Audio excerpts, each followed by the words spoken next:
everyone, welcome to Workforce Gaming. I am Brad, here with Doug. Hey. We were sent a code for Alien Rogue Incursion, Evolved Edition, Part 1. Believe I got that whole mouthful correct. Insane. We did double check that just to make sure that was actually the name of the game. Yes. Always good when we have to double check, make sure you get all the words in. But what this is Alien Rogue Incursion Part 1 was a VR game that was released either end of 2024, beginning of this year.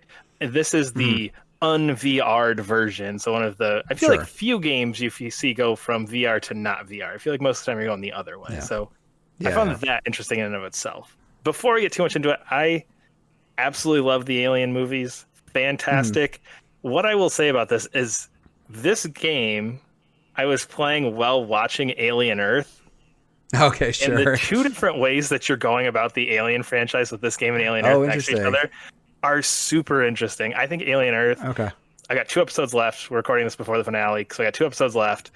Alien Earth, I feel like, is fantastic. Yeah. And doing like all kinds of new stuff with like the concept of Alien and what an alien is and how these things work and how all these different pieces form together that are a part of the Alien universe. This game, though, is straightforward Alien that you have seen for the last 25 years. It is you, Zula, who is apparently a character in the comics and novels, which I have not read, don't know that much about. It's not Star Wars. There are tons of, to be fair. Yes. Yeah. And as somebody who's seen all the movies, watched Alien Earth, like seen all the movies many, many times, played most of the games, like I was like, oh, there is some lore here that I missed even, I think, by having not known this character and whatever. So, but it's your basic, very standard, like, you're on a ship. Somebody calls to you that there's an issue. Come help us. You crash land. Thing is overrun with xenomorphs. Okay. Go survive. And that is the game. Is it Alien 1 aliens? Like there's an alien, or is it like aliens, Colonel Marines, like lots of aliens? Oh, there's Which a bunch. Alien are we in? There's a bunch. There are a bunch. So yeah, it's, I believe, timeline, because I looked, so I was trying to figure out like what I was missing. It's set timeline, I believe, between Alien and Aliens. So in that span of time, there are like probably many references in comics and novels. The only like reference I caught is that she talks to Amanda Ripley a couple times. So that's in there. That was the connection. I was like, oh, yay. Isn't Amanda Ripley, isn't she the star of Isolation? Yes. Okay. Yeah. Yeah. So again, all this stuff, I mean, it's a universe. I just don't know the extended part of the universe. Sure. That's fair. Yeah. But you got all your standard alien shots here. Again, you crash land on the planet. You've got your first like xenomorph popping out. You've got your motion tracker. You've got all, the nuts and bolts. You've got synths being weird. You have all that kind of stuff that you would expect in an alien game. It's all here. The thing that the game, I think, struggles with is being a VR game. Yeah. Because, or not a VR game. well, in that it was originally a VR game. Because when you're playing it, so much of it feels like this is a VR game. Just, it's got that kind of slow movement, because in a VR game, you normally tend to move a little bit slower just to avoid motion sickness and those kind of things. So it always kind of feels a little slower, feels a little clunky, where you're just kind of like, okay, like I feel like, there should be some more something here, and it's just not quite there. Yeah. And it's very obvious in some of the perspective it takes, where it's like, oh, I'm clearly supposed to be having more of a reaction to this shot. Oh, okay, sure. Yeah. Again, like kind of some of the normal alien shots where the xenomorph gets right in your face. And it's just like the way that it's displayed very much feels like it's like, oh man, this is supposed to be so intimidating. But because it's not right there, you're just kind of like, okay. Yeah, VR, I like VR a lot. I think VR is actually super cool. And I think the thing that VR does very well is that even like simple things can sometimes be like a little amazing. Just like having something, even if it's not a scary thing close to your face, but just having a thing that you're like ducking below is just interesting. And so it just like kind of removing that aspect is like, oh man, that's tough. That's exactly what I'm saying. There are several scenes in this where you're like, I bet that would have been very cool if I was, fully immersed in a VR headset right now. Yeah. But in this, it's just kind of like, all right, why are we lingering on this for an extra 10 seconds here? Because it's not doing much for me in this way. How does it do things like, so like in VR, there'll be like a lot of stuff where it's like, here's a puzzle where you do a lot of stuff with your hands. Like, how do they do the puzzles? Like, do you just pressing like X to interact with like everything, or is there like a little bit more involvement that's trying to mimic, or at least like using some of the VR mechanics? It's like the haptic feedback triggers, L2 and R2. Okay. So it's like, okay, like squeeze this down. And you got a little bit of pressure on it to squeeze it. Or it's like, hey, to put in this card, like hold R2 down and then you put it in. To turn the wheel, hold L2 and then R2. Just kind of your standard quick times that you would do in a normal game. Again, that's part of where it's like, okay, this clearly you were really excited for me to turn this wheel. And now I'm just R2, L2, R2. It's like, okay, I got to do this like one too many times because you're like, oh, they're probably having fun going whoop, whoop, whoop with your hands. But I'm not. Exactly. I'm just hitting those buttons. So I think that the game kind of suffers from that. The combat, it feels slow. It's a first-person shooter, but it just never feels like I have total control of it. It just kind of always feels just a little off, which again, I think, you get your motion controls, you get all that stuff in VR, and it's what you're going to have. It does initially suggest you turn on an auto aim, all that kind of stuff that you would have in a VR game is still in here. It's fun. I mean, I liked it. I like shooting aliens. Okay, all right, it's 7 minutes in. It's fun. It's fun. It's fun.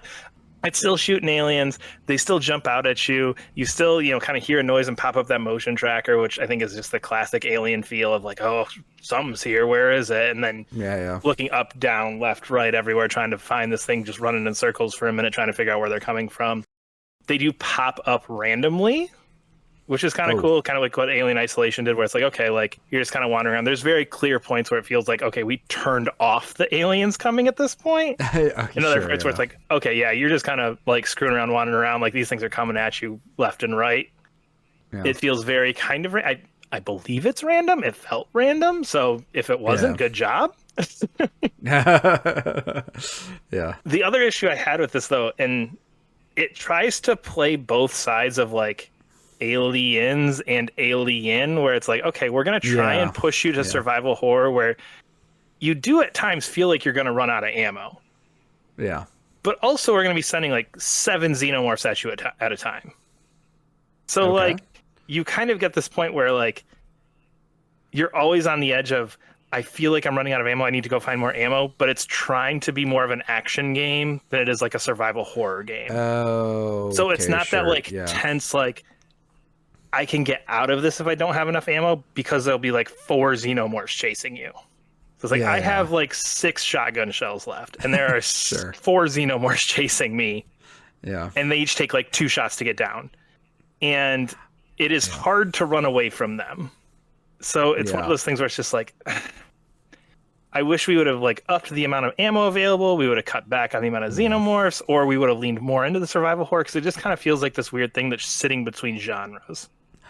I feel like the other game I've ever noticed actually do that was Wolfenstein 2, where I could never figure out how it wanted me to play the game. Yeah. It was just like, because it was like it had all the action game mechanics and never enough ammo to be totally satisfying as a complete action game. So you're supposed to play this like half survival, half action game. It's never quite clear what the game wants you to do. That is a fantastic connection. Yes, absolutely. Because it's that exact same feeling that I had with that game. I think that was my problem with that game too. Yeah. The other thing with this is it is a part 1.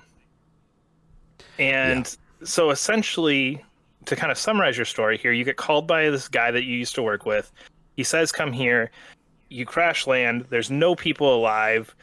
You're like, my ship's broke. Let's try and fix the ship. You kind of go through all your normal Alien points. I don't want to get too far into spoilers here. And essentially the whole thing is like, well, is my friend here still alive? And how do I get out? There ultimately comes one problem that develops like an hour and a half into like the 5-hour game. That's like, okay, now this is a problem. You solve that problem and you never actually go back to those initial problems. And then there's a cliffhanger ending. So it's just kind of like, I got here to find my friend. I got here to survive. Well, I don't know if I survived because there's a part 2. Like, I haven't really completely decided what's going on with this guy that called me here yet. So you're just kind of left with this really weird feeling of, I will play part 2 the second it comes out. I'm interested, but you don't quite get enough of the story in part 1 to feel like it's a satisfying story. And even the cliffhanger almost kind of jumps out at you like, this is something kind of new and crazy.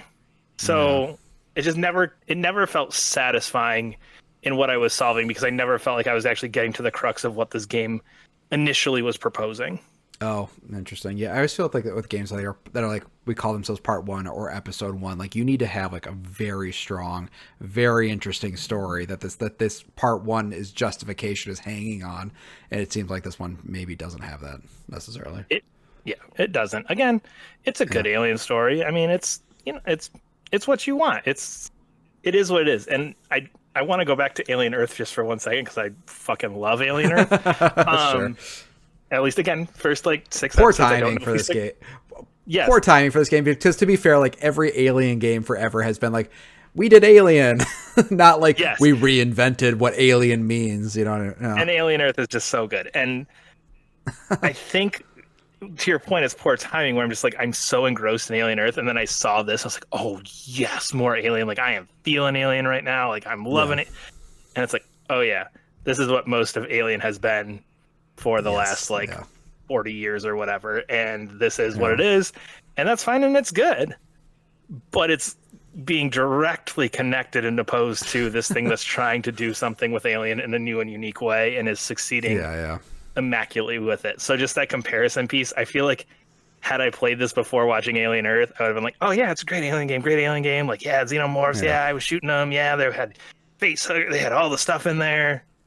And I was like, oh, but you could be doing more with Alien. There's more here, it turns out. Come on, guys. Yeah, sorry, we just reinvented Alien right before your games came out. Whoops.